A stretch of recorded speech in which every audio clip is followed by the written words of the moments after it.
এক নাম্বার হাদিস শরীফ,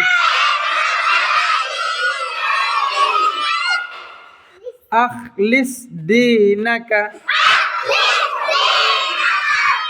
ইয়াকফিকাল আমালুল কলিল।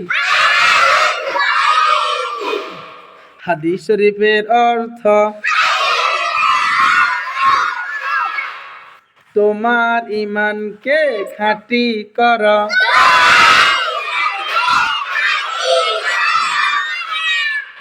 অল্প আমলি নাজাতের জন্য যথেষ্ট হইবে। দুই নাম্বার হাদিস শরীফ, খায়রুকুম মান তাআল্লামাল কুরআনা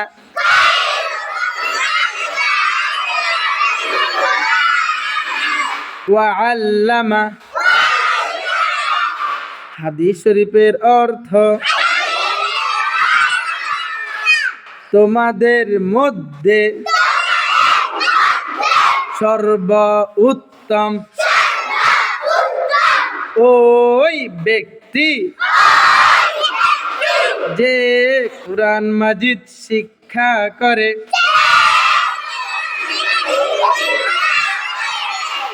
এবং শিক্ষা দেয়। তাহলে কোরআন মাজিদ শিখতে হবে নি? আবার পরে শিখাইতে হবে না ইনশাআল্লাহ। তিন নাম্বার হাদিস শরীফ, তালাবুল ইলমি ফারিদাতুন আলা কুল্লি মুসলিম। হাদিস শরীফের অর্থ, দ্বীনি ইলম শিক্ষা করা প্রত্যেক মুসলমানের উপর ফরজ। তাহলে দ্বীনি ইলম শিখতে হবে নি ইনশাআল্লাহ।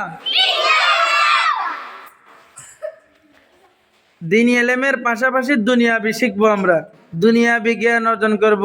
তবে দুনিয়াবি জ্ঞান অর্জন করতে যাইয়া আমরা দিনকে পিছনে রাখবো না, আমরা দিনকে আগে প্রাধান্য দিব ইনশাআল্লাহ। চার নাম্বার হাদিস শরীফ, আত-তুহুরু শাতরুল ঈমান। হাদিস শরীফের অর্থ,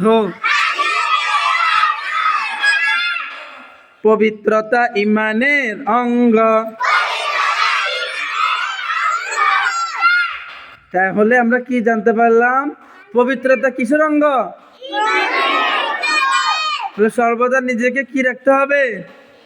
পবিত্র রাখতে হবে, ঠিক না? পাঁচ নাম্বার হাদিস শরীফ, মিফতাহুল জান্নাতিস সালাহ। হাদিস শরীফের অর্থ, নামাজ বেহেশতের চাবি।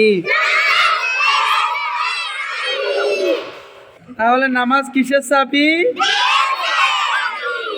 নামাজ না পড়লে তাহলে তার চাবিটা তৈরি হবে না। তাহলে জান্নাতের তালা খোলা যাবে?